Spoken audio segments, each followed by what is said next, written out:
Guys, just before we get started, if you're loving the podcast, can you please go leave us a 5-star review on Spotify, and please make sure that you subscribe on whatever channel that you listen to us on. It helps us out dramatically. Starting a business is like jumping off a cliff and assembling a plane on the way down. You throw yourself in the deep end, you give yourself no choice because you're running off this like pure adrenaline and like you've got to make it. You've got no choice. You've got no money, you've got no income. You've got to make it work. You've got no choice. Yeah, we'll go then, baby girl, we'll go then. They're about to see it shine, 'cause we'll go then. Effie, welcome to the podcast. Thank you for having me. We got there. We got Finally, there. we got there. I know. After my disastrous traffic run. Richmond. Punt Road, peak hour, don't do it. Yeah. Really excited. I think when I always go away and do my research and when I'm knowing I'm going to interview someone, and I really did love looking into your journey in business because it hasn't been linear and it hasn't been something that's and I think like those kind of stories and that's where you obviously get the best lessons and so on. So really excited, but I'd love to kind of hear about your startup story and kind of how you got started in business and where it all started, and in comparison to where it is now, we can kind of share that journey with the audience. Yes, well, I started at 23 with my first label, Zachary.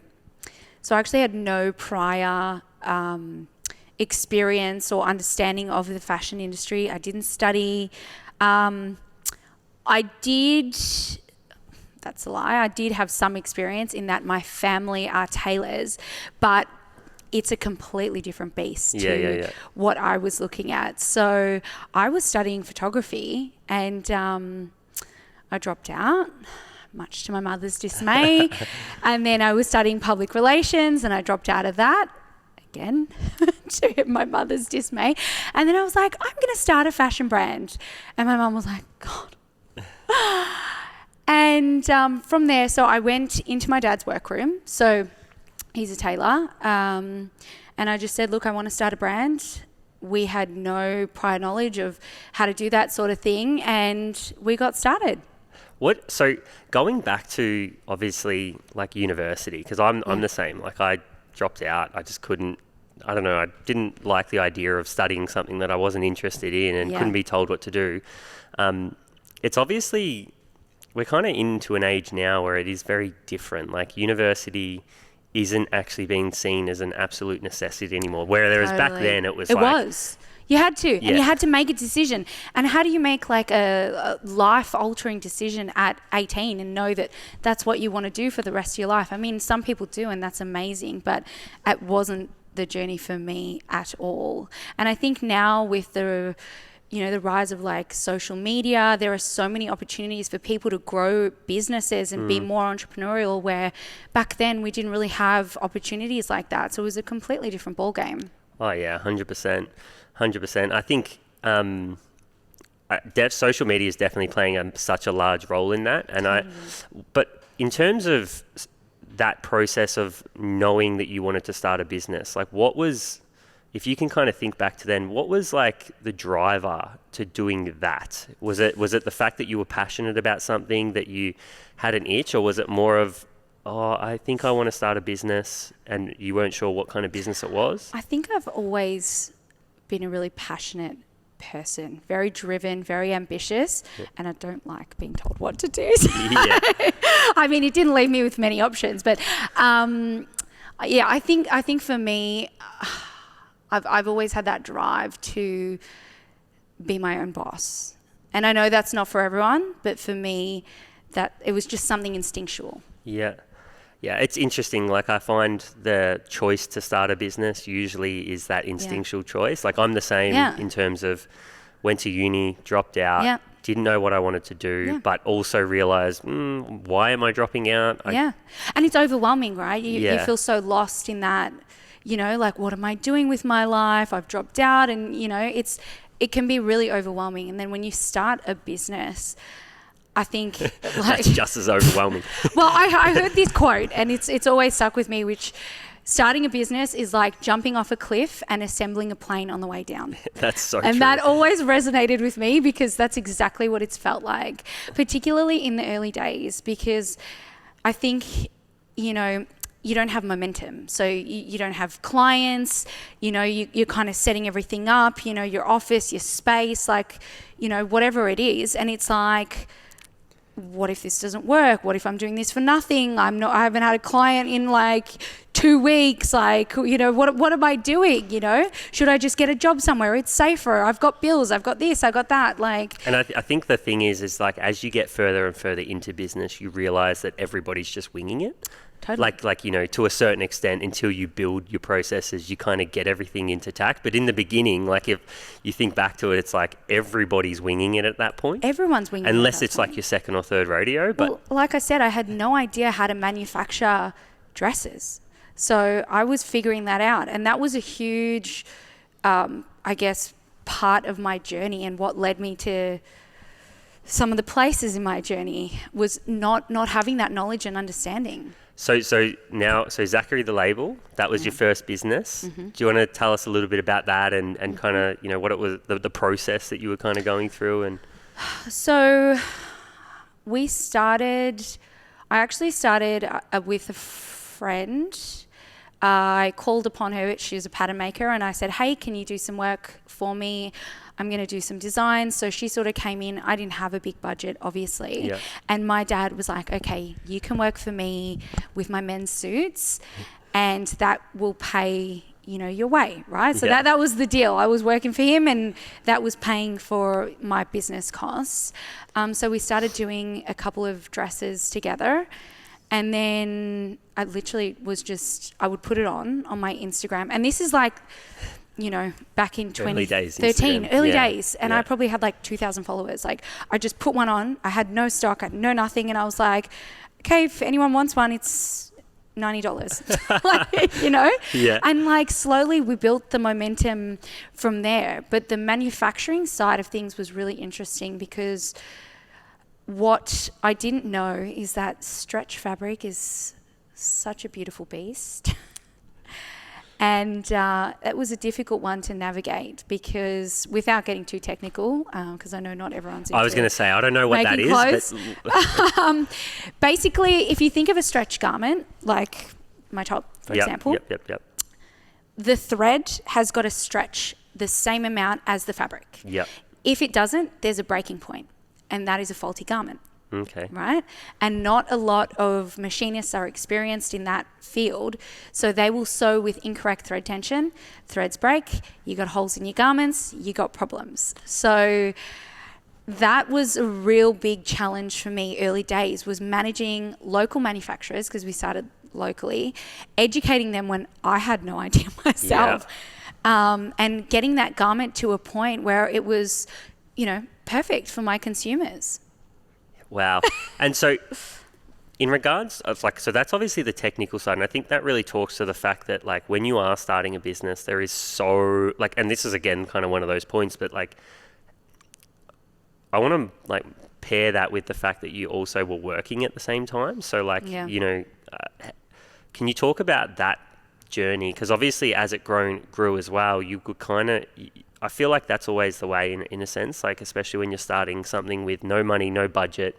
Yeah. Usually it has to be done outside of hours or late at night, early in the morning, or on the days off or on the weekend. Mm-hmm. Can you talk about like, I guess, how you navigated that, you know, obviously working at the same time, trying to grow the business, and then obviously the business was growing, and kind of that balancing act that happens? Look, in a sense, I was lucky because I was working for family. So it's not like I was working a 9 to 5 and then doing it at night. I was working and doing my stuff in the same space. So, if, you know, I'd serve a customer for my dad, and then I'd go out the back and I'd do what I needed to do. So I could balance in that sense. But all the money, and there wasn't much of it at the time, that was sort of coming through for me was just going straight into that. So I was living off nothing. Yeah. And that was really, really hard. Like I was broke for a long time there, you know, starting out. And you know, these are the challenges that you go through. And my sister's going through something similar at the moment where she's like,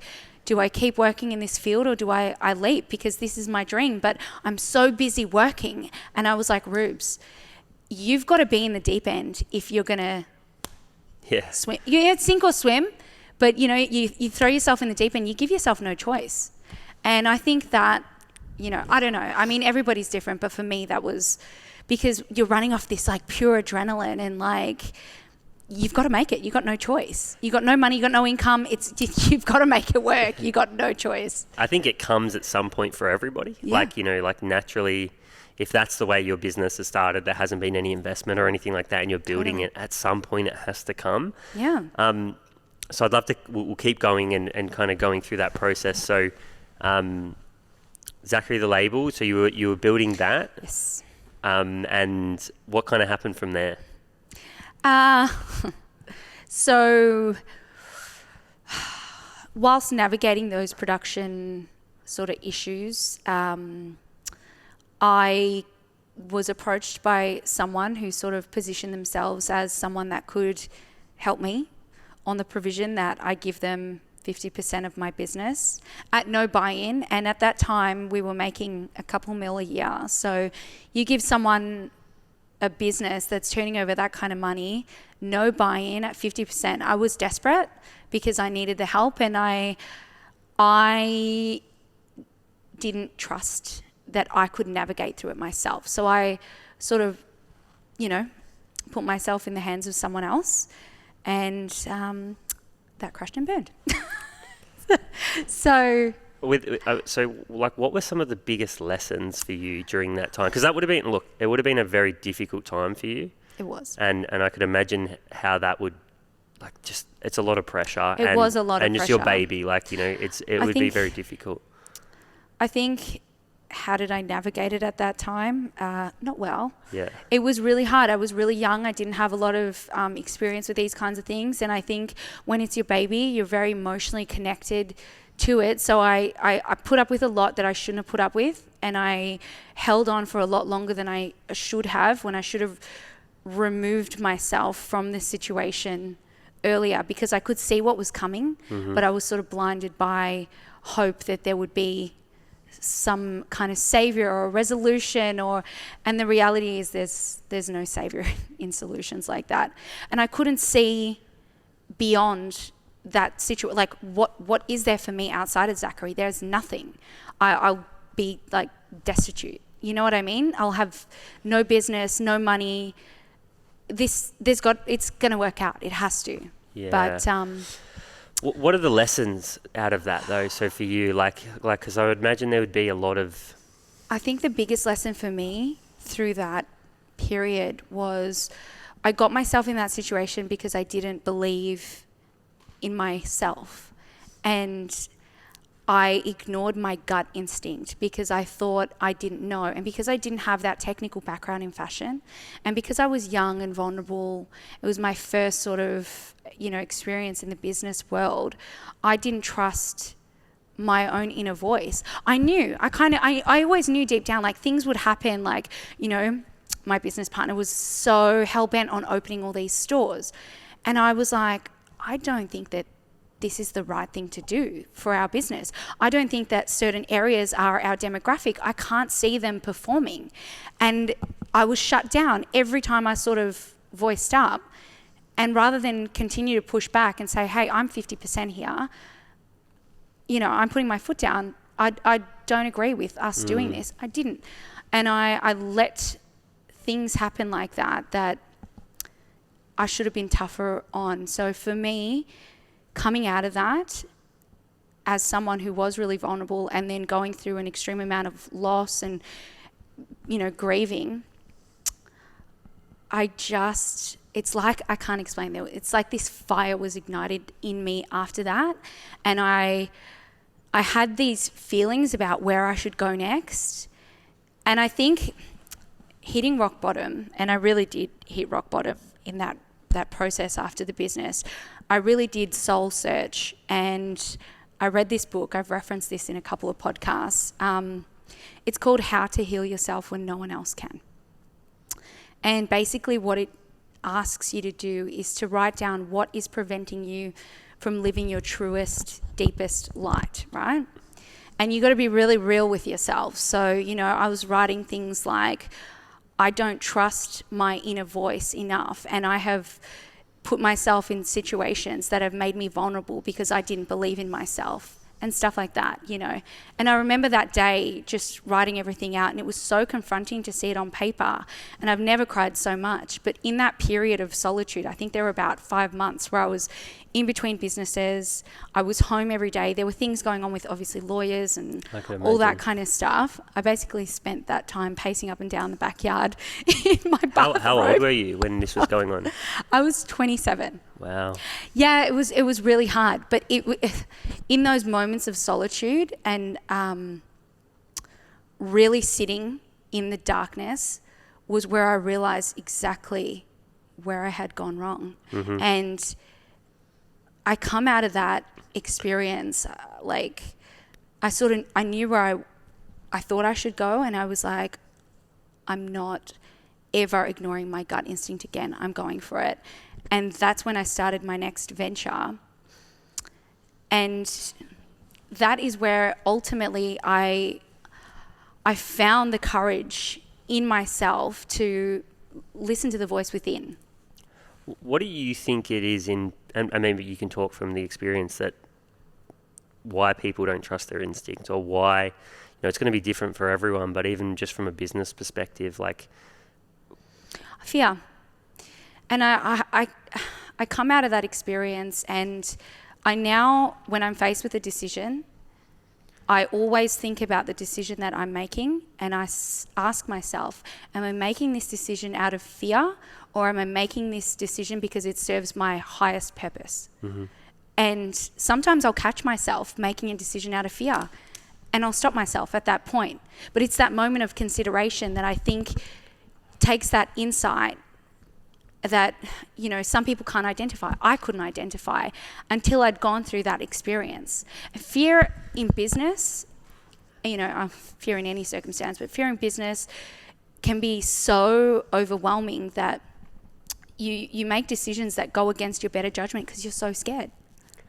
And you bring those thoughts to yourself, of course, right? Like you manifest and you them. kind of spiral in these, like, what if this happens? What if that happens? What if you know, after I lost everything, like rock bottom was a beautiful place because I could not go any lower than I was. I'd lost everything, all my savings, you know, I was being sued, like, I can't tell you what I went through. Yeah. But I'd lost it all. The worst had happened. It was in the papers. Everyone knew. Like, what could be worse than that? Yeah, you know? That's a really rough time. Yeah, rough. But I look back on it fondly, which is really strange. Well, I mean, and that's a good lesson, right? Because it's usually those, like, I can look back at a really rough time in my life and say, well, that made me. It does. Yeah. It makes you. And, like, touch wood, but, like, it's like, you know what I mean? Like, it's like if I can get through that, then totally. I'm much more confident in my ability to get through anything from here. Yeah. And you know, you often can reflect in those moments and be like, well, where I am now and there, like, I'm so and you also, I think that's where you can, you know, gratitude's born in those moments. Absolutely. Right? So gratitude, humility, strength and character all come out of these tough life experiences that obviously, you know, you don't want to go through, but I think in some instances they're necessary. Oh, 100%. And it's made me a tougher businesswoman. Like, I do not take shit now. Yeah. Am I allowed to say shit on here? Yeah, 100%.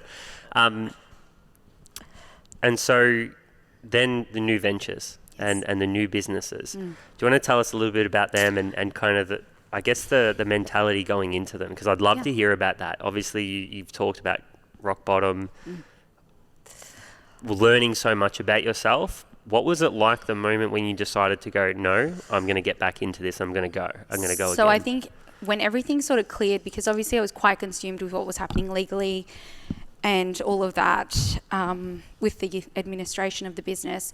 So once that was cleared, I sort of, in the weeks after that, you get that tingle, you know, and I was like, okay, I feel like there's a gap in the market here for women's suits. So my mum's a lawyer, and she would always say to me, like, I cannot find, well-fitting suits or custom-made suits that are incredibly priced. And as you know, my family are tailors. Yeah.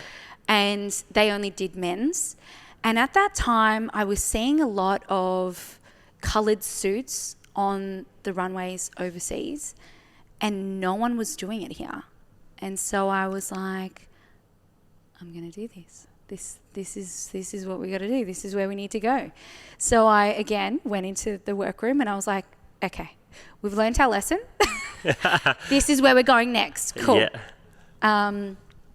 And that was it. Were the conversations then, like, so you said you went into the workroom and you're obviously having that conversation. Is that with your family? With my family. So obviously they went through the journey of the first business with me. Working with family is tough, and I've learned a lot of lessons through that. But ultimately, what I did learn is that your family's always going to be there for you, no matter how much you fight and how hard it can get. So for anyone that works in a family business, you'll know exactly what I'm talking about. But everyone was on board, and they were like, let's do this. My next challenge was going to be, okay, how do I fit a women's suit? Because I've got no idea about that. Yeah. And also, how do I get my staff to manufacture a woman's suit and get the blocks and the fit right? So when I started out, our tailors, like, they make men's jackets and pants, so they weren't allowing enough room in the bust for, women have a curve, we've got a bust, men don't. And our pants, we don't need the extra room. So those pants need to be recut. So it was training them, to make the blocks and just change the way they produce things. So that was my next challenge. But we navigated through that pretty easily.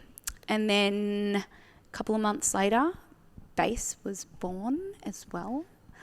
So that was a friend of mine who was incredibly supportive through the period of the whole Zachary administration and journey, was like, those ribbed basics that you guys used to sell, they would always sell out. And he knew that, one, it was a really strong seller, and two, that we had some stock that was not paid for with a factory that we had overseas. So he was like, let's buy that stock. Let's start a business model around those ribbed basics. And I was kind of like, look, I've been through a lot. Like, this is a lot right now. I don't know if I can take it all on. But he was very persuasive, and I'm eternally grateful that he was, because we're here now. And that's been a whole other journey that's been incredible. So it seems like I think obviously successful businesses are built on customer needs. Yeah.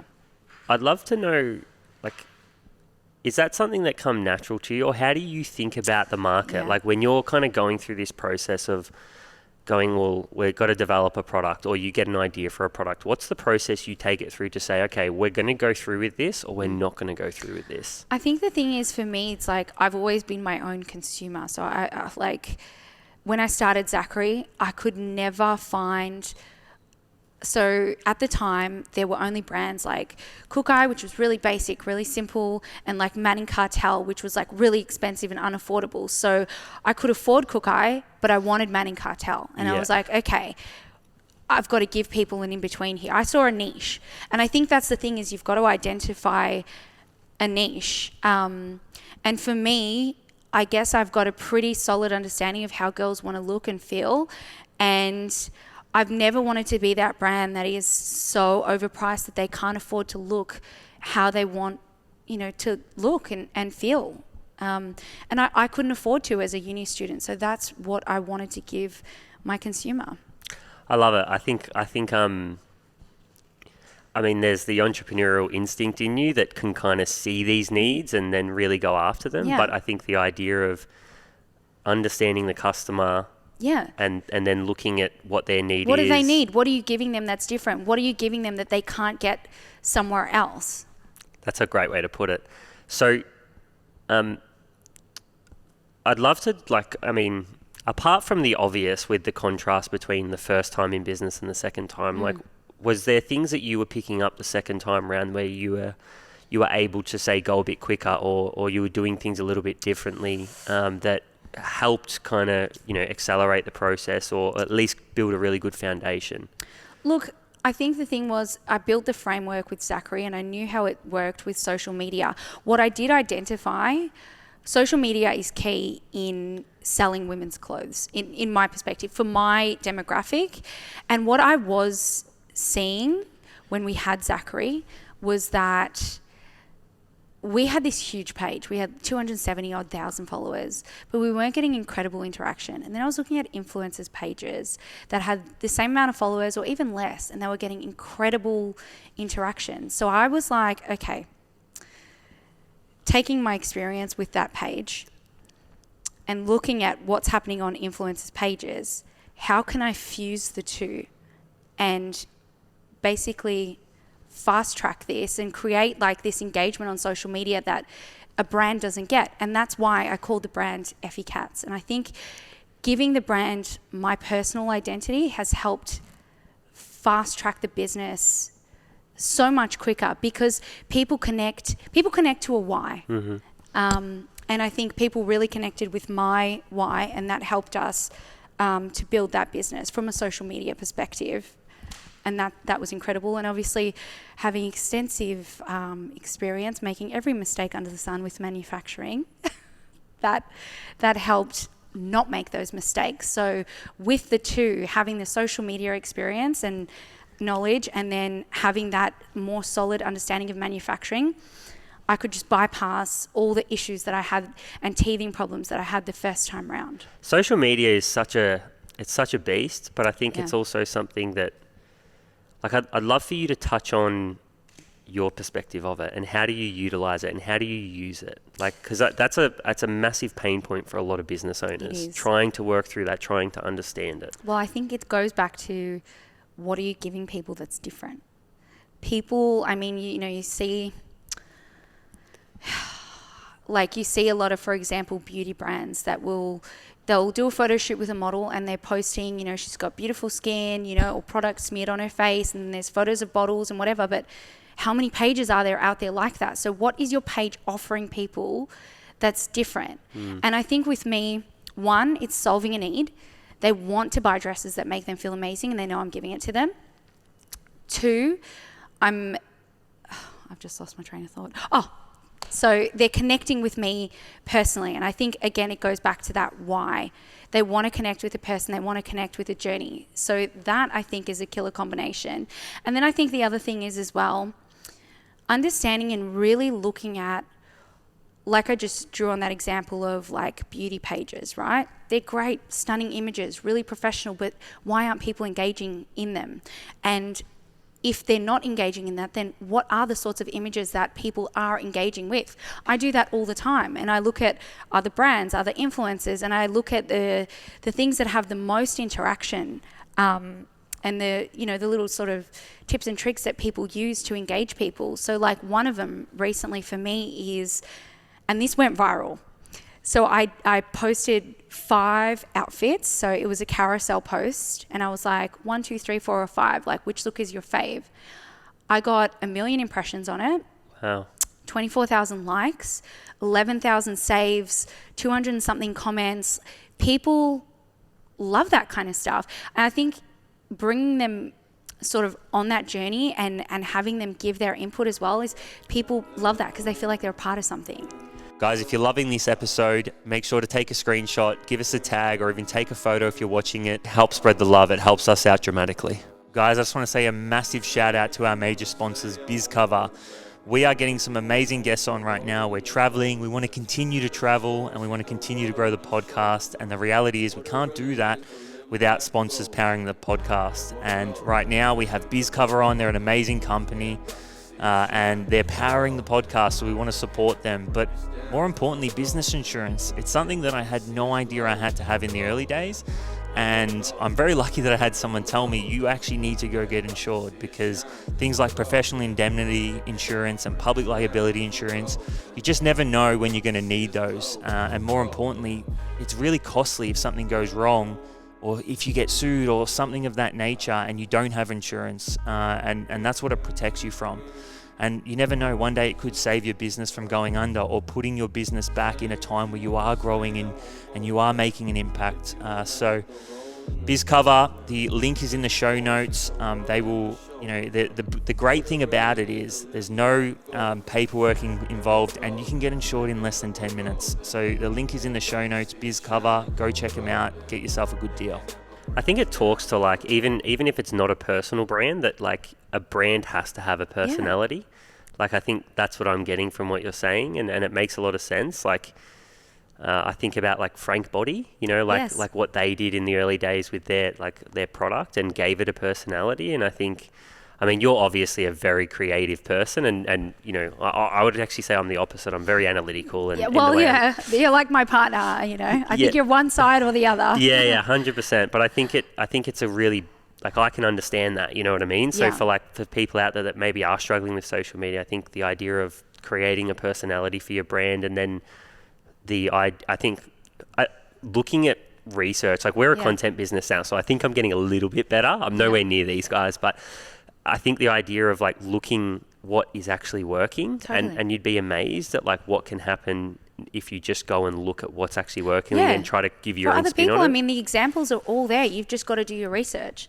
And I think even for us, like with Bayse, obviously Bayse isn't my personal identity. It's a separate entity. And there was a bit of trial and error there of, what sort of images interact, what do people interact with most, what's getting the most likes, and then you test and you see and you go, okay, that worked really well. We need to do more of that. That's literally social media 101. And I think that's the biggest thing that holds people back. Yeah. Like, not putting stuff out. You need like so much feedback. You need to be posting so much just so that you can see, okay, well, this worked, that didn't work. And then you can kind of, you really do pick up how quick it can happen. Yeah, absolutely. So how do you get a clothing business off the ground? Like, what is the actual process involved with that? Because I found, we've talked about a lot of your journey and so on, but I think the nitty gritty is the interesting part for the listeners, and for me at home is like, and my belief is that everybody looks at business in a unique way. There's these kind of overarching principles that exist of how you do it, and obviously in different industries as well. But in your view, like, how do you make it work? Like, how do you get it off the ground? Is it social? You're obviously social media. That is extremely important. Yep. So that's one factor, and then you've got the other factor of manufacturing garments. And I guess for anyone who's studied, they've got a understanding of how to construct a garment, how to create patterns, and then I guess you send off your garment overseas, or you give them to a local manufacturer with their patterns. It's local manufacturing and overseas manufacturing is two completely different processes. So for Bayse brand, we create tech packs and we send those off. They've got their specs and they go off their specs. For us here, we create a pattern. We grade that pattern. We invested a year or so ago in a Gerber machine, so that does the plotting of the pattern. Oh yeah. We've got a cutter who comes in, we lay the fabric, he cuts it, and then we give it to our manufacturers that are local. So you're doing that here? Yeah, here in Australia. Okay, so you're doing that here and then sending it off rather than relying on, say, the manufacturer to come back, and it's almost like instead of sampling. Well, you've got, it's more of a, like, it's a more hands-on approach. So my pattern maker will make a sample, we'll fit it back and forth, sometimes maybe 4 or 5 times till we're happy with the fit. Then she creates the pattern, grades the pattern, plots it. We lay the fabric, it gets cut, it gets given to the manufacturer, they make one, we approve it, or we send it back and we say change this, or you got to do this or that, whatever, and then it comes, the production comes to us and we ship it out. So and then you got Shopify, you got all of that. So it's a huge process, and if you don't love it, don't do it. What about like logistically, right? So I know that like in the early days, getting something off the ground like that, it's not like you can just go out and get so much quantity, and you kind of do have to manage cash flow, and you have to manage production and the kind of logistical side of it. Yeah. What are the biggest kind of lessons that you've learned along the journey, or I guess your guiding principles of like, okay, from the very beginning onwards, you kind of, without obviously, it doesn't have to be super detailed, but like how do you logistically get something like this off the ground flowing through that? I think you've got to mitigate your risks. And when you're making clothes, I mean, ultimately the consumer has to buy it. So you're not in control in that regard. But what you can control is your expenses. So local production requires smaller minimums. So you can produce a run of, 20. See how that garment goes. If it sells out, you just say, guys, sold out, you reproduce it. You know what I mean? And that way, you're not making like 100, 200 garments that you're going to be stuck with. And you've got to outline all of your costs and make sure you're really clear with everyone that you're dealing with, from your pattern maker to your manufacturers.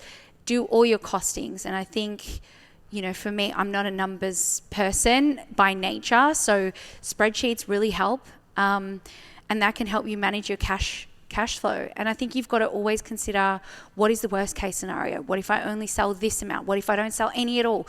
And not putting yourself in a position where you can topple over. And that is what happened with Zachary in the end. Was we opened all these stores, and there wasn't enough money to fund enough stock for all those stores. So we were taking the same amount of stock that we had for 2 stores across 6 stores. So essentially we're spreading our profits and we're bumping up our overheads. And to me, I don't know, that was just, business 101. But these are the lessons that you learn. Mitigating your risk is the biggest thing to consider when you're starting out in particular, but always throughout business. And that's really interesting. So you've obviously got a lot of experience in kind of growing a business at all different phases. So what about when when we move beyond just starting up and we kind of get to that point where it's like, because I feel like there would be a crossroads, right? There's kind of like that in-between bit, and maybe that's where you guys got stuck with Zachary. And so you going through that again, like, what does that crossroads kind of look and feel like? And then how do you navigate through that? Well, more importantly, like, what have you done differently, and what's been the difference? Well, my one thing was bricks and mortar is so risky in Australia. And it was not a road I ever wanted to go down, because you're relying on foot traffic, you're relying on staff, you've got shop fit outs, you've got rent, you got all of that kind of stuff. So I was like, great, we're never doing that again. Because the money that I would spend on that, I can take that and put that into digital marketing, and that's going to give me like a return of tenfold. So it didn't make sense to me to ever go down that road again, and I wouldn't. And I think for us, we came to a sort of crossroads where, the business started to really take off and things were selling out really quickly. And then we needed to do a next production run. And we were like, okay, if we keep the numbers the same, then we're going to have the same result. We're going to be selling out, and we're not going to grow. So you've got to invest to grow. So we took a punt, we upped our stock levels, and it paid off. And from there, we grew more and more and more. So that was, for me, what made sense. Yeah. I think it's really interesting. And I'd also love to get a gauge of like, what's actually changing in the market that you're noticing? Because obviously COVID would have been a whirlwind, and it was a very different time. And obviously e-commerce would have, there was a big online was huge. What's the consensus kind of coming out of COVID, and are you noticing any changes? What's your thoughts on the kind of... Look, I think the thing is, what I've personally experienced, and I don't know if it's just my brands, but people are buying and they're spending more than ever. The space where I can say I have seen the most change is in social media. The algorithm's changed. It's a lot more difficult to, get out there the way you used to. People aren't following as much. The algorithm pushes you down if people aren't interacting in your posts in the first couple of seconds, you get dropped down more and more. It's not as organic as it used to be. So I think definitely investing your money in different avenues online is really important now as things have changed. And also influencers. Like, we used to have a much stronger response with influencer placements that we're not having anymore because of those changes in the algorithms. So we've had to shift and pivot our strategy. Like, for example, you know, we would give to influencers that had hundreds of thousands of followers, because when it was more organic, we were reaching such a big audience. Yeah. Where now we're finding micro influencers are having a much bigger impact and much bigger interaction than, you know, your influencers that have hundreds of thousands of followers, which is, you know, really interesting. And that's sort of come as, you know, as we've come out of COVID. Yeah, it's so interesting, I think. And are you putting that down to the algorithm changing? Are you putting that down to, I mean, obviously it's because of the algorithm changing, but and then the micro influencers, why do you think they're performing well? Like, is it because they're the ones trying the new things and really investing in, say, building their audience, or? I'm not sure, you know. I don't know if it's an algorithm thing, or, you know, if you're under a certain threshold, Instagram throws you a bone and you can reach some more people. Not sure. I need to look into that one. Yeah, I mean, we're noticing it too. Yeah. So it's an interesting one. But so you're obviously, again, you're a really creative person. I'd love to know. Obviously, in the beginning, you do everything, and then as things start to grow, like, how are you positioning yourself in the business? You know, are you? Because I know, like, some companies, if you're a creative, you'll spend more time doing all the creative stuff, and then you might bring other people in for the more analytical roles, or, you know, some people prefer to bring in CEOs and so on. I'd love to kind of hear how your role has changed throughout your journey, and, you know, how is it situated now compared to, you know, in say year 1, 2, and so on. I think you have to wear a lot of hats when you're running a business, and then as it's growing, that gets overwhelming. And I think it was Steve Jobs that said that he hires people who are smarter than him. And so for us, as the business has grown and we've been able to afford to bring people into our team, I've identified the key areas where we need that staff and people that are incredible, you know, in those roles. So now, for example, for Bayse, as much as I can shoot content, I can, but designing now, when we're, you know, making so much more product and things are moving a lot faster, and doing social media, and then, you know, shooting all the content, it's all a lot when both brands are so demanding. So I've found the most incredible social media girl, and she is shooting our content. We now have a marketing manager who's, you know, she's done a marketing schedule, and she liaises directly with our the company that does all our digital marketing.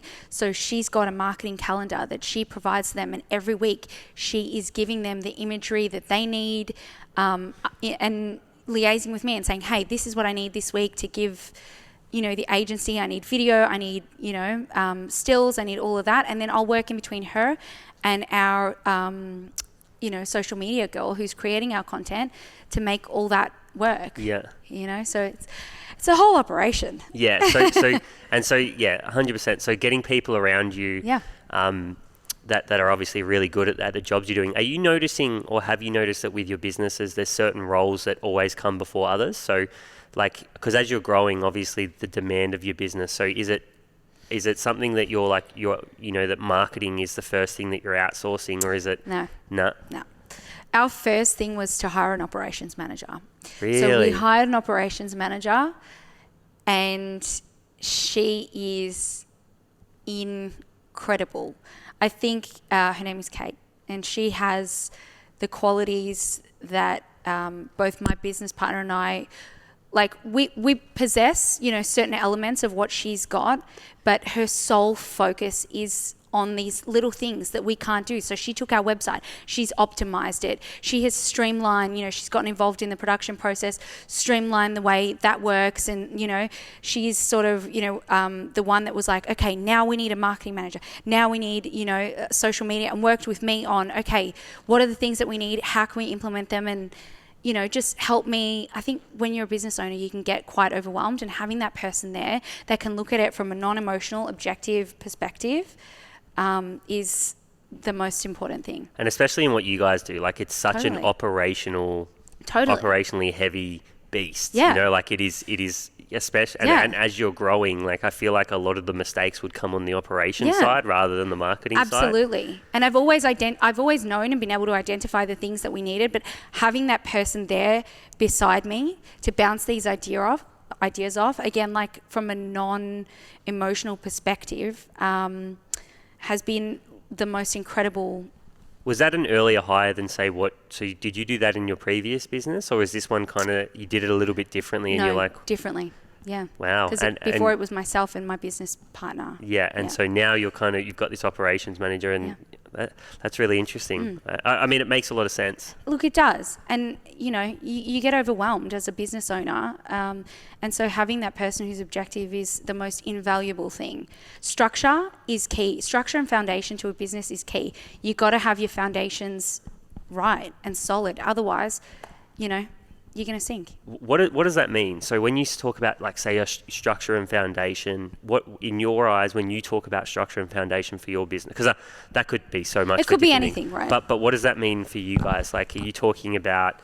Well, it's structure to the various aspects of the business. So we're talking about structure around our production, structure around our social media, structure around our digital marketing, and having the foundations and the blueprint essentially laid for each one, and also, managing cash flow as well and all of that kind of stuff. I mean, that's all foundational stuff. Timelines. And the relationship between timeline, cash flow, production. Absolutely. I think that's one thing that, like, when you've done business you've had a few businesses, or you've been in business for a while, you kind of just have to scramble at the start to do anything. But once you get in there, I can't stress how important that is. And I think that's really, when you said foundations, I was kind of like, I think that's what you meant. But the idea of just getting those things in order and really planning everything out and getting ahead. I'd imagine in what you do, being able to be ahead of time would be just so important. Look, it is. And I think the thing is, for me, as things have started to move so fast, I still need to remain creative. And for me to remain creative, I can't be too overwhelmed with all of this sort of stuff. So having that person that can take that pressure off me so that I can be creative and do my job. Essentially, first and foremost, I'm the designer and creative director. So I need to have a clear vision on, what are the designs? What is the social media sort of strategy? How do we want to present? How do we want our brand to, present? And that has been the biggest thing. Yeah, I could imagine, especially being a creative person. Totally. Like, being able to bring those people in that just allow you to do what you're really good at is something that would just be so valuable. How do you manage your time, though? Because that's a totally different ball game now, because you're running two brands, and I would imagine that you're getting pulled in so many different directions. Like, what are some of the things that you do to stay efficient and keep on top of things? My biggest thing is making lists. I know it sounds so simple, but just making a list, because things get thrown at me all the time. I'll get an email, I'll get a message that I can't attend to in that moment. So I'll make a list, I'll put it on my list, and then I go over my list every day and just make sure that I've gotten through everything that I had to get through. It's super simple, but it is. If you see my phone right now, I've got like a notes section. Yeah. I've got the different section or the different brands, and just this for that, this because for that. It gets overwhelming, and then you sort of get flustered, and you're like, oh my God, I had to do that, and I had to do this, and I had to do that. So making a list to me was the simplest and most effective way to get on top of that. Yeah, definitely. Especially running two brands, I could imagine that they would get pretty long at times. They do. Awesome. So the last part of the podcast is quick fire. And so we use these. I have to always preface this because it's not quick fire. Like, it's not like you're on a time span. Some people joke and say it's slow fire, but they're just kind of broad questions. And you can answer them in any way that you like. You don't have to stop speaking. I do have to press that because some people will say like 3 words. And Yeah. like, Okay. So the first one is one piece of advice for your younger self. Trust your gut. There's 3 words. Trust your gut. No, but really, trust your gut. I think, that has been the number one contributing factor to my success is following my gut instinct. And every time I deviated from that was when I fell flat on my face. So trust your gut. So there's so obviously you've learned that and from your experiences, and then there's also like people that can turn, like a lot of people say that your gut's not always right. No, it is. Full stop. Yeah. My gut has never led me down the wrong path, ever. Not once. Do you think it's a confidence thing? So like obviously the confidence to actually trust your gut? It's removing fear. And again, if let's just say my gut's saying something and I might question it, I ask myself that question of, am I making this decision based on fear, or am I basing this decision on the fact that it's serving my highest purpose or my business's highest purpose? And then that's what gives me the clarity to sort of navigate one way or the other. I really love that. That's super valuable. Yeah. A great question to ask yourself at all times as well. Yes, always. In every aspect of life, I think it's applicable. So what advice would you give to someone who's just thinking of starting a business? What advice? What advice would you give to someone who's just starting in business? Be resilient. And I think the thing is weathering the storm, and the storm can come in so many different ways, whether it's financial pressure, you're not busy, or, just loss of like motivation or hope. It's weathering the storm. There's so many times where I was literally in the bathroom in the fetal position crying, thinking like, this is it, this is it, I'm done now, and pushing through those moments. And I actually remember, I think it was a production issue that we had. It was a really big one, and I was just like, I was so overcome with anxiety, and I was like, I think this is it. And I remember thinking in my head, push through this because this is where greatness is born. And I did. And I'm here. So that is the biggest piece of advice that I can. It's in those moments where everything is overwhelming, everything seems fucked. Yeah. You learn push so through much about because yourself. that's where greatness is born, and often it's not the people that are the most brilliant or the smartest or whatever. It's the people that persevere, the people that actually believe enough in themselves to keep going, that make it.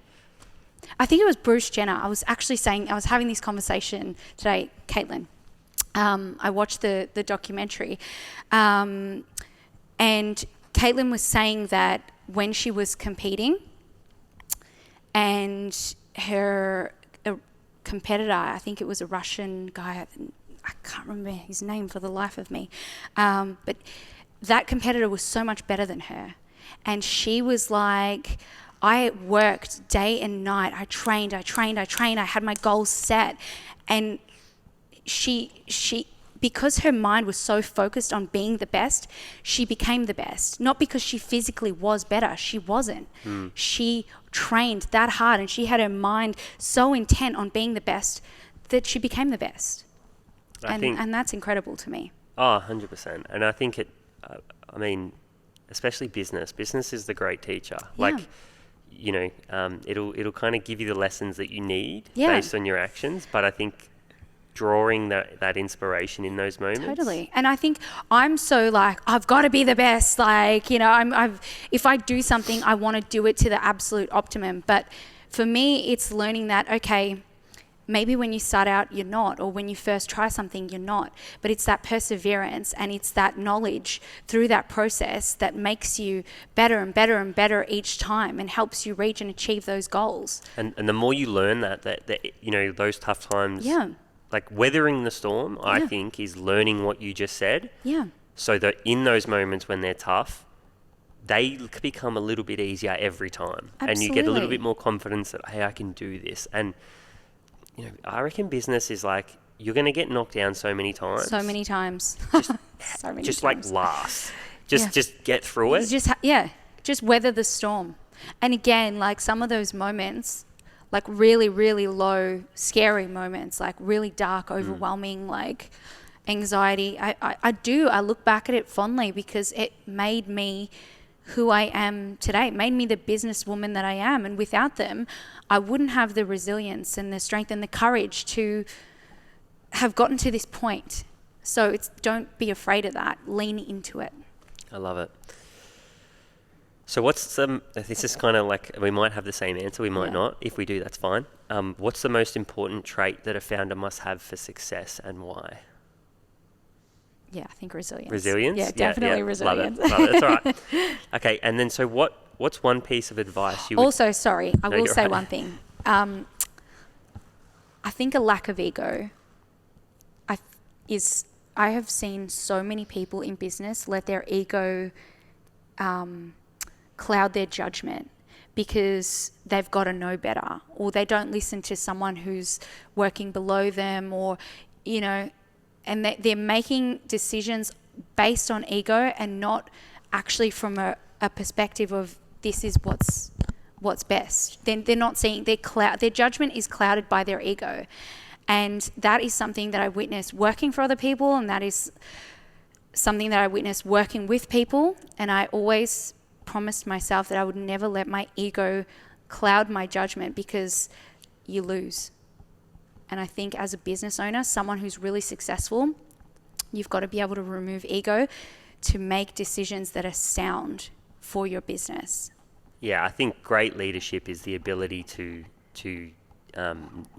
great leaders don't have ego. Yeah. They actually, or they can. They can remove their Yeah, they understand it when, like, everyone You've got to have has confidence. an ego. Yeah, right? Everyone has an ego, Yeah. and I think it plays its part in some instances, but I think understanding how to utilize it, and more importantly, when it's there, Yeah, is that's like right. so important. One piece of advice. So what advice do you have for women in business? I think it's the same as for anyone in business. Everything that I sort of touched on about, resilience, and I guess, courage. What else did I touch on? So many things. But it's the same for me for women that it would be for anyone in business. Is that an important message? Like, because I mean, where that question comes from is, and this is my belief, is that there's more women coming into business now, and there's a reason that they weren't previously, and we shouldn't shy away from that. But is the advice that it's no different, and that's how we should treat it? Like, what is the advice? I think that's how we should treat it, and I think, sometimes in society that's not the case. And I think for me as a young woman in business, I did have men around me that had very loud voices, and I shrank myself for them. Not for them, but I guess you can become intimidated. And I think the important thing is to believe in yourself and not shrink yourself for anyone, because we're powerful. It's great advice. I think, it's something that we've had some really great conversations on this show about with some amazing women. So I don't know if you know. So do you know Elle Roseby? She's the managing director at Country Road. Ah. So she actually mentioned your Effie Kats on... Did she? She's like, we were kind of talking about brands, and she actually said, like Effie Kats, I just love what she does. I love her. I love her clothes. And but we've talked about that topic with her, and it's something that I think it's just important. I think I'm interested to hear what her perspective was on it. She said her perspective was for women to actually be kind to one another, and band together. And I think it is because there's no doubt in my mind that it still exists in corporate worlds, in Yeah. just business in general. Yeah, like we've absolutely. had Danielle's artwork. Yes, Danielle yes, Weber. So she's a couple of factories down yeah. from So, me, but you know, like she experiences it when she goes onto work sites to do thing. You know, like Oh, yeah, men totally. just not respecting Yeah. for her Loud craft voices. and what. But I just think, you know, there's a lot of fragile egos out there, and I'm not here to play into that. I'm here to do business. Yeah, You know? but I think it's good advice Yeah. to get that out there. Well, and- it's not easy to, I guess, come to this point. And like I said, there were instances in my early days where I was intimidated, but I don't feel that way anymore after all my experiences. And I think, you know, I wish I had learnt it sooner, but I wouldn't change anything about my journey. I love it. Effie, I want to say a massive thank you for coming on the show. You're amazing. I think you are a leader in the way you talk and the way you carry yourself, and obviously with your businesses as well. And so I hope everyone gets inspiration out of this. You know, I think I also think the fact that you went through a really tough period with your first business, and the fact that you're, you know, not only doing it, but doing it successfully and kind of jumping back in the ring is inspirational for people. And I think there's a lot of great lessons there in terms of, hey, you know, you can pick yourself up in dark times and go again. So thanks for sharing your story and your journey. Where can people find your brands and you know, online and you know, where can they find out more about yourself as well? Well, my Instagram handle is Effie Kats, and then we've got our business page, which is Effie Kats Official, and Bayse brand is, everyone always gets the spelling wrong, so it's Bayse. Yeah. Yeah. I remember that so distinctly because we when we did a lot of stuff with Harley from South Street and Danielle as well, and I always see the Bayse on the corner. Yep. Always see it. No, but again, thank you for your time. I really appreciate it. And then again, I hope everyone enjoyed it because I know I did. Thank you for having me. Donnie, thanks for putting this together, my man. Thanks, and to our Donnie. audience, thanks so much for the support. We can't do this without you, so really, really appreciate it. I hope you enjoyed the episode, and we'll see you next week. Golden. Yeah, we're golden, baby girl, we're golden.